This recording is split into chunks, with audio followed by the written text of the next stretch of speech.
ہمارے ملک میں معاشی بدحالی میں اضافہ ہو رہا ہے، بے روزگاری میں اضافہ ہو رہا ہے، تو کوئی ایک انڈیکیٹر ایسا ہو نا جس پہ آدمی سمجھے کہ چلے اگر 99 کام خراب ہو گئے تو یہ ایک کام بہتر ہو گیا ہے۔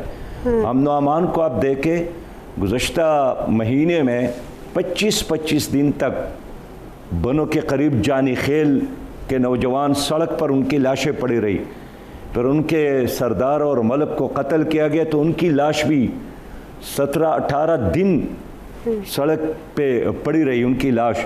اس سے پہلے آپ نے بلوچستان میں دیکھا 10 ہمارے مزدور قتل کیے گئے، ذبح کیے گئے، 13 دن تک ان کی لاش چوک میں پڑی رہی۔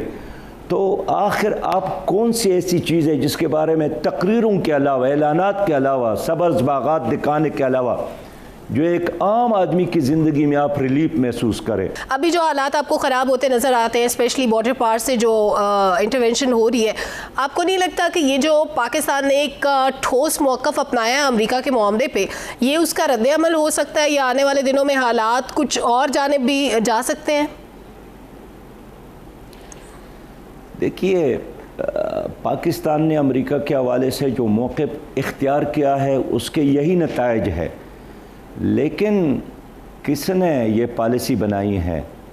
یہ بھٹ آباد پہ کمیشن تو بنا تھا، ان کی رپورٹ سامنے کیوں نہیں آئی؟ جماعت اسلامی کا تو شروع ہی سے یہ موقف طے ہے کہ ہمیں امریکہ کا ساتھ نہیں دینا چاہیے تھا۔ لیکن سر پی ٹی آئی ابھی امریکہ کا ساتھ دینے سے انکار کر رہی ہے، کیا آپ حکومت کا ساتھ دیں گے؟ قومی مفاد عزیز نہیں ہے، لیکن کیا موجودہ وزیر اعظم صاحب یہ ہمت کریں گے کہ جنہوں نے یہ پالیسی بنائی تھی وہ کون تھے؟ یہ بھٹ آباد کمیشن جو بنا تھا اس کے حقائق سے قوم کو آگاہ کیا جائے، اور ٹھیک ہے اڑے نہ دینے کا اعلان کیا ہے حکومت نے، ہم نے بھی اس کو اپریشیٹ کیا ہے، ہمارا پہلے سے یہ موقف تھا، لیکن سچی بات یہ ہے کہ یہاں اب بھی امریکہ، ورلڈ بینک اور IMF کے اشارے پہ، ڈکٹیشن پر سارا نظام چلتا ہے۔ تو سراج الحق صاحب، اگر ہم ابھی پالیسی میں چینجز لانا چاہ رہے ہیں، جس کا میں بار بار ذکر اس لیے کر رہی ہوں کہ یہ بڑا اہم معاملہ ہے اور ملکی سیاست میں اس وقت ہاٹ ٹاپک یہی چل رہا ہے کہ پاکستان نے امریکہ کو فوجی اڈے دینے سے صاف انکار کر دیا ہے، تو اس کے بعد کیا آپ کو لگتا ہے کہ IMF سے بھی پریشر ڈلوایا جا سکتا ہے، FATF کے تھرو بھی پریشرائز کیا جا سکتا ہے پاکستان کو؟ اور جس طرح آپ نے کہا کہ یہ جو حالات خرابی کی جانب بڑھ رہے ہیں، حملے ہو رہے ہیں، تو یہ اسی جواب کا ایک پہلو ہو سکتا ہے، تو آنے والے دنوں میں پاکستان کو اور اس طرح کی چیزوں کے لیے بھی تیار رہنا چاہیے؟ نہیں، سلمہ کوثر صاحبہ، میں یہ بتانا چاہتا ہوں کہ امریکہ کی دوستی بھی خطرناک ہے، ان کی دشمنی بھی خطرناک ہے، اور جنہوں نے امریکہ کا ساتھ دیا ہے ان کو بھی کوئی فائدہ نہیں پہنچا ہے۔ یہ خود ان کے پروفیسر کہتے ہیں، ان کے دانشور کہتے ہیں، ماضی میں بھی ہمیشہ حکومتوں نے آنکھیں بند کر کے ان کا جو ساتھ دیا تھا اس سے بھی ہمیں نقصان ہوا، اور آج بھی ہم یہ کہتے ہیں کہ IMF اور ورلڈ بینک کے ڈکٹیشن پر پالیسی نہیں بنانا چاہیے۔ سر، اس وقت افغانستان میں حالات خانہ جنگی کی طرف بڑھ رہے ہیں، حالات کشیدہ ہوتے جا رہے ہیں، کیا مستقبل دیکھ رہے ہیں آپ افغانستان کا؟ اور امریکی افواج کے انخلا کی باتیں ہو رہی ہیں لیکن ابھی تک ہمیں کوئی واضح سیٹلمنٹ نظر نہیں آ رہی۔ دیکھیے، افغانستان میں ایک بہت بڑا انقلاب اس وقت برپا ہے، ایک سپر طاقت امریکہ اور اس کے اتحادی شکست سے دوچار ہو گئے ہیں، وہ اپنی جہازوں اور ٹینک اور توپ اور اسلحے سمیت واپس جا رہا ہے، تو یہ اس صدی کا بہت بڑا واقعہ ہے کہ ایک غریب قوم نے ایک بہت بڑی طاقت کو شکست سے دوچار کیا، اور افغانستان ان استعماری قوتوں کے لیے ایک قبرستان بن رہا ہے۔ ماضی میں بھی انگریزوں نے یہاں شکست کھائی تھی، پھر روس شکست سے دوچار اور اب امریکہ۔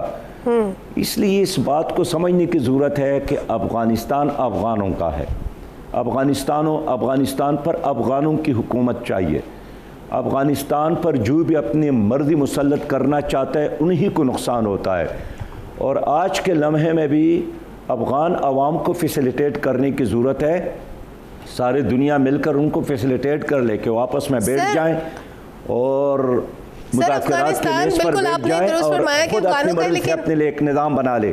اچھا سر، یہاں پر ہمیں ڈویژن نظر آتی ہے. جب افغانستان کی بات ہوتی ہے تو افغان شہری اور افغان طالبان کے درمیان ڈویژن آ جاتی ہے، پھر افغان حکومت اور طالبان حکومت کی ڈویژن آ جاتی ہے. اگر افغانوں کا ہے تو اس مسئلے کا حل کیسے نکلے گا؟ اور امریکہ کو بھی ظاہر ہے کوئی سیف ایگزٹ چاہیے ہوگا. جب امریکہ نکلے گا تو خالی ہاتھ تو نہیں جائے گا. اور پھر یہ بھی خدشہ ظاہر کیا جا رہا ہے کہ امریکہ کے قدم وہاں پہ اتنے مضبوط ہو چکے ہیں کہ امریکہ وہاں سے جانے کے بعد بھی شاید نہیں جائے گا اور اس کے قدم وہاں پر جمے رہیں گے. تو اس صورتحال میں تبدیلی کیا نظر آ رہی ہے آپ کو؟ دیکھیے، اب امریکہ جانے کے بعد وہاں مداخلت کرے گا، یہ ویسی بات ہے. اگر وہ وہاں پر موجود تھے اور کچھ نہیں کر سکے تو وہاں سے نکلنے کے بعد وہ کیا کر سکے گا؟ اور جو طالبان کی بات آپ کرتے ہیں، طالبان تو ایک نام ہے، اصل میں تو یہ افغان عوام ہے. جو طالبان کی اپنی اسٹرینتھ ہے منظم، وہ تو 20-25 ہزار لوگ ہیں، لیکن یہ تو افغان عوام ان کی پش پر ہے. اب دیکھیے، شمال جہاں طالبان کی طاقت سب سے کم تھی اور لوگ سمجھ رہے تھے کہ شمال اس کا مخالف ہے، اس وقت سارا شمال طالبان کے ساتھ ملا ہوا ہے. اور جتنی بھی فتوحات ہو رہے ہیں بغیر کسی بڑے جنگ کے وہ آگے بڑھ رہے ہیں. بارڈر پہ انہوں نے قبضہ کیا ہے، شبرغان کا بارڈر اس کے قبضے میں ہے. تاجکستان کے ساتھ جو ان کے سرحد ہیں وہ ان کے قبضے میں آ گئے. اس لیے میں سمجھتا ہوں کہ گراؤنڈ ریئلٹی کو تسلیم کرنا چاہیے. میری دعا بھی ہے، میری کوشش بھی ہے، میری جتنی بھی صلاحیت ہے میں اس کے لیے استعمال بھی کر رہا ہوں کہ وہاں کے لوگ آپس میں مذاکرات پہ بیٹھ جائیں، ایک دوسرے کو قبول کر لیں اور حقائق کو تسلیم کر لیں. پاکستان ہو، ایران ہو یا پڑوسی باقی ممالک ہو، ان سب کو اس وقت افغانوں کو سپورٹ کرنے کی ضرورت ہے کہ ایک میز پر بیٹھ کر ایک نظام بنا لے. سراج الحق صاحب، مجھے ایک بریک کی جانب بڑھنا ہے. بریک سے واپس آنے کے بعد گفتگو کا سلسلہ آگے بڑھائیں گے.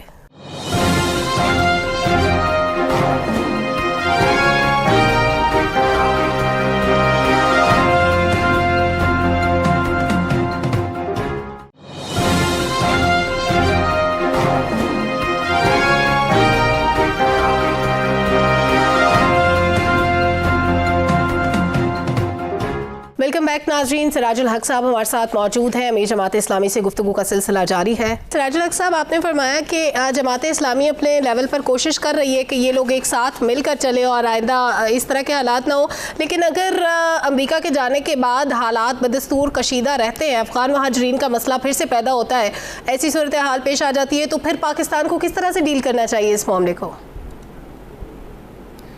پاکستان کو ہر حالت میں وہاں کے اندرونی معاملات سے اپنے آپ کو جدا رکھنا چاہیے اور پاکستان کو لائق اور ڈس لائق کی بنیاد پر فیصلے نہیں کرنا چاہیے. گزشتہ دنوں حکومت نے جو بریفنگ دی ہے سیاسی لیڈروں کو، انہوں نے اس میں اس عزم کا اظہار بھی کیا، لیکن بہرحال یہ عمل سے ثابت کرنا ہوگا. اس لیے کہ ہماری دوستی افغان عوام کے ساتھ ہونی چاہیے، کسی خاص گروپ جتے کے ساتھ نہیں ہونی چاہیے. اور اس وقت اگر افغانستان کے ایک بڑی حصے پر ایک کامیابی کے ساتھ ایک مومنٹ جاری ہے، ظاہر ہے وہ تو ایک سرکار نہیں ہے، عوام کی طرف سے ایک مومنٹ ہے اور سرکار روز بروز سکڑ رہی ہے، چند شہروں تک محدود ہو گئی ہے. تو میں سمجھتا ہوں کہ جو افغان عوام کی مومنٹ ہے، تحریک ہے، مہم ہے، ساری دنیا کو اس کو سپورٹ کرنا چاہیے تاکہ خون خرابہ نہ ہو، خانہ جنگی نہ ہو، خون ریزی نہ ہو. سر، اخلاقی سپورٹ تو ایک علیحدہ معاملہ ہے، لیکن افغان مہاجرین ان کو بھی سپورٹ کر لے. میں یہ عرض کرنا چاہتا ہوں کہ اگر دنیا نے ماضی کی طرح یہی کیا کہ اس جانب کو بھی اسلحہ اور پیسہ اور فیسیلیٹیشن دے دے اور اس کو بھی، میں سمجھتا ہوں کہ اس کے نتیجے میں حالات بہت خراب ہوں گے. اس وقت بھی جو کابل میں انتظامیہ موجود ہے، انہوں نے اپنے اثاثے باہر منتقل کرنے شروع کی ہے اور کسی بھی وقت خود امریکہ کی CIA نے یہ رپورٹ دی ہے کہ آئندہ 5-6 مہینوں میں خود کابل کے اندر ایک بڑا تحول آ جائے گا. اس لیے ایک بہت کروشل ٹائم ہے اور اس میں ہمیں کوئی جذباتی فیصلہ نہیں کرنا چاہیے، ہمیں دیکھنا بھی چاہیے اور مسلسل اس پر محنت کرنی چاہیے کہ افغانستان میں خانہ جنگی نہ ہو اور ہم وہاں کے لوگوں کو آپس میں بٹانے میں، ایک میز پر لانے میں کامیاب ہو جائے۔ سراج اکثر پروگرام کے سٹارٹ میں ہم کشمیر کے حوالے سے بات کر رہے تھے۔ ابھی ریسنٹلی ہم نے دیکھا کہ مودی نے ایک نئی سیاسی چال چلی ہے کشمیر کی سیاسی قیادت کو ایک ٹیبل پر بٹھا کر، لیکن اس میں حریت قیادت موجود نہیں تھی۔ جو اصل نمائندہ ہے کشمیریوں کی وہ سارے جیلوں میں بند ہیں، نظر بند ہیں۔ تو حالات کیا دیکھ رہے ہیں آنے والے دنوں میں؟ کیا کشمیر کے مستقبل میں کوئی تبدیلی آ سکتی ہے؟ کیا وہاں پر سیاسی حالات بہتری کی جانب بڑھ سکتے ہیں؟ سلمہ کوثر صاحبہ، آپ کی بات بہت اہم ہے، بہت اہم کوشچن ہے، لیکن میں افغانستان کے حوالے سے ایک بار پھر یہ وضاحت کر لوں کہ ماضی میں افغان عوام نے روس کو شکست سے دوچار کیا۔ وہاں گراؤنڈ ریئلٹی میں بہت بڑے بڑے تنظیمات موجود تھی، لیکن پاکستان اور باقی دنیا نے مل کر اصل قوت کو سپورٹ نہیں کیا اور ایک ڈمی قسم کی قیادت اور کمزور حکومت وہاں بنائی، اور اس کے نتیجے میں وہاں خانہ جنگی اور فساد ہوا۔ اس بار میں پھر پاکستان کو یہی یاد دلانا چاہتا ہوں کہ وہاں ایک مصنوعی یا باہر کے آکسیجن پر کوئی نظام بنانے کی بجائے گراؤنڈ ریئلٹی کو تسلیم کیا جائے، اصل قوت کو تسلیم کیا جائے۔ اور جنہوں نے گزشتہ 18 سال ایک طویل جدوجہد کر کے امریکہ کو شکست سے دوچار کیا، اگر لوگوں نے اس کو دیوار سے لگانے کی کوشش کی تو میں سمجھتا ہوں کہ ایک ایسی آگ ہوگی جس کو بجھانے میں ہم پھر چاہیں گے بھی تو کئی اشرے لگ سکتے ہیں۔ اس لیے میں بار بار کہتا ہوں کہ گراؤنڈ ریئلٹی کو، افغان عوام کی موڈ کو، ان کی مرضی کو اور افغان عوام کی اس بڑی قربانی کو قبول کرنا چاہیے، اس کو رائے گاہ نہیں جانا چاہیے۔ تب افغانستان پرامن ہوگا تو پاکستان کو فائدہ ہوگا، پڑوسیوں کو فائدہ ہوگا، اور ہم مہاجرین کے چکر میں پڑنے کے بجائے اسلامی دنیا کے سربراہان کو ساتھ ملا کر افغان عوام کو مجبور کرے کہ ایک میز پر بیٹھے اور ایک دوسرے کی حیثیت کو قبول کرے۔ جہاں آپ نے پوچھا کشمیر کے حوالے سے، کشمیر کے حوالے سے میں بات کرنا چاہتا ہوں کہ ایک تو ہم سلام پیش کرتے ہیں، خراج تحسین پیش کرتے ہیں ان شہیدوں کو جنہوں نے کشمیر کی آزادی کے لیے ہزاروں نہیں لاکھوں کے تعداد میں قربانی دی۔ ہم سلام پیش کرتے ہیں ان ماؤں، بہنوں اور بیٹیوں کو جنہوں نے گزشتہ 73 سالوں سے ظالم برہمن کا اور انڈین 8 لاکھ فوج کا مقابلہ کیا۔ ہم سلام پیش کرتے ہیں مقبوضہ کشمیر کی اس سیاسی قیادت کو جنہوں نے گیلانی صاحب کی صورت میں 27 سال جیل میں گزارے ہیں۔ اس میں شبیر شاہ صاحب ہے، اس میں یاسین ملک صاحب ہے، اس میں ہماری بہن آسیہ اندرابی صاحب ہے، اس میں جماعت اسلامی مقبوضہ کشمیر کے امیر ہیں، اس میں صحرائی صاحب ہے جن کی لاش ابھی جیل سے نکلی ہے۔ تو یہ ایک مومنٹ ہے، یہ ایک انقلاب ہے جن کی پشت پر ہمارے کشمیری ماؤں، بہنوں اور بیٹیوں کا اور وہاں پرجوش نوجوانوں کا قربانیاں شامل ہے۔ اب رہی یہ بات کہ پاکستان کو کیا کرنا چاہیے، ہندوستان نے جو کچھ کرنا تھا انہیں کیا ہے۔ انہوں نے مقبوضہ کشمیر کی حیثیت کو ختم کیا اور اس کو آئینی لحاظ سے انڈیا کا حصہ بنایا۔ اب اگر مودی نے ان تمام لیڈروں کو بلایا تاکہ وہاں پر دوبارہ ایک بلدیاتی قسم کے اور ایک مصنوعی الیکشن کا ایک ڈرامہ رچائے، لیکن بہرحال جو لوگ وہاں گئے تھے انہوں نے بھی مودی کی اس اسکیم کو ناکام بنایا، مسترد کیا۔ اس پر اس کو اپریشیٹ کرنے کی ضرورت ہے، لیکن پاکستان کو ایک قدم آگے بڑھ کر مقبوضہ کشمیر کی صورتحال پر ایک مشترک قومی لائحہ عمل بنانے کی ضرورت ہے۔ ہم چاہتے ہیں کہ آزاد کشمیر کو بیس بنایا جائے، کشمیری قیادت کو اس پوری مہم کو لیڈ کرنے کا موقع دیا جائے، ملک کے اندر حزب اختلاف کا اور حزب اقتدار پر مشتمل وفود بنا کر ساری دنیا میں بھیجا جائے تاکہ کشمیر کا ترانہ اور کشمیر کا مسئلہ ساری دنیا کے سامنے ہو۔ اس وقت مقبوضہ کشمیر میں جو بشری اور انسانی حقوق کی وائلیشن ہو رہی ہے دنیا کو بتایا جائے۔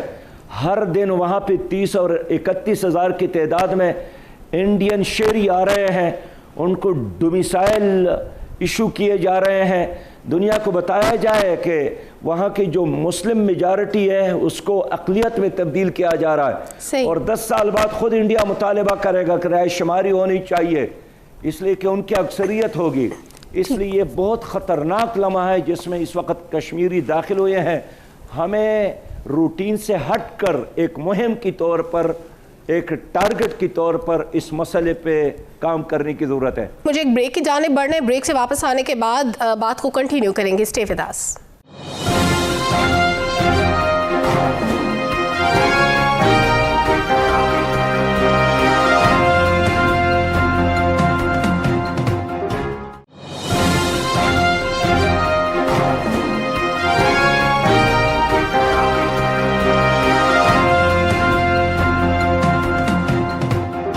ویلکم بیک ناظرین، امیر جماعت اسلامی ہمارے ساتھ موجود ہے۔ کیا آپ کو نظر آتا ہے کہ پی ٹی آئی گورنمنٹ 5 سال پورے کرے گی؟ دیکھیے، پی ٹی آئی کی حکومت کا جو ملبہ ہے وہ کس کے اوپر گرے، کوئی اس کے لیے تیار نہیں ہے۔ وہ اگر چاہتی بھی ہے کہ ان کو کوئی شہادت کا رتبہ ملے، کوئی دینے کے لیے تیار نہیں ہے۔ اور اس لیے دیکھیے، خود پی ڈی ایم کا بھی یہ مطالبہ ہے کہ یہ ٹینیور پورا کرے۔ پیپل پارٹی تو پہلے سے چاہتی ہے کہ ٹینیور پورا کرے، اس لیے کہ سندھ میں ان کی حکومت ہے۔ اس لیے میں سمجھتا ہوں کہ کوئی شارٹ کٹ اختیار کرنے کی بجائے عوام ہی فیصلہ کرے، اور عوام ہی اس ملک کے اصل اختیار مند ہیں۔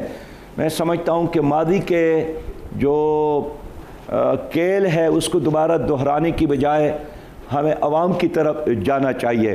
لیکن اس میں کوئی شک نہیں ہے کہ معاشی لحاظ سے، سیاسی لحاظ سے، سماجی لحاظ سے یہ حکومت بری طرح ناکام ہو گئی ہے۔ ایک طرف حکومت مدینہ کی اسلامی ریاست کی بات کرتے ہیں، دوسری طرف انہوں نے سودی نظام کو اور مضبوط کیا۔ عمران خان صاحب مدینہ کی اسلامی ریاست کی بات کرتے ہیں، لیکن سینٹ سے وہ بل انہوں نے پاس کروایا ڈومیسٹک وائلنس کے نام پہ، جن کی نہ شریعت اجازت دیتی ہے، نہ پاکستان کا آئین اجازت دیتا ہے، اور مغربی تہذیب کو، مغربی کلچر کو یہاں پر بڑھانے اور آگے لانے اور اس کو اور مضبوط کرنے کے انہوں نے یہ سب کچھ کیا۔ تو میں سمجھتا ہوں کہ خود حکومت کو دیکھنا چاہیے کہ اسے رہنا چاہیے، اگر رہنے کی کوئی جواز ہے تو انہوں نے خود اب ختم کیا ہے۔ اس لیے میں خود دیکھ رہا ہوں کہ شاید خود پی ٹی آئی بھی یہ مطالبہ کرے کہ قبل از وقت الیکشن ہو، اور اب سب سے اہم مسئلہ اس وقت الیکشن ریفارمز ہے۔ پہلا کام یہی کہ الیکشن ریفارمز ہو جائے۔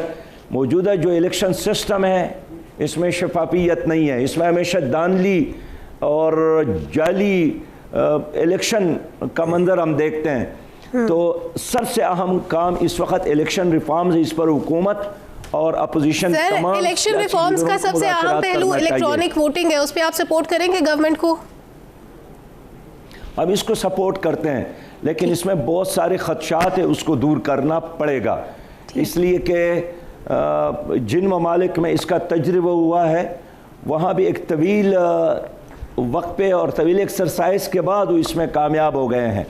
ہمارے ملک میں تو لوڈ شیڈنگ اتنا زیادہ ہے کہ کسی بھی وقت آپ کا الیکٹرانک مشین بھی اگر فیل ہو گیا پھر کیا ہوگا؟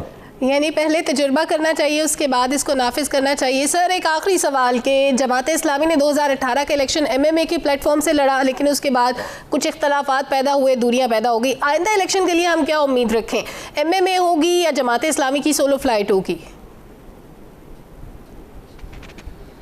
دیکھیے، اس وقت جماعت اسلامی یہی فیصلہ کیا ہے کہ ہم جماعت اسلامی کی نشان اور جھنڈے کے ساتھ الیکشن لڑیں گے، اچھے لوگوں کو ساتھ لیں گے۔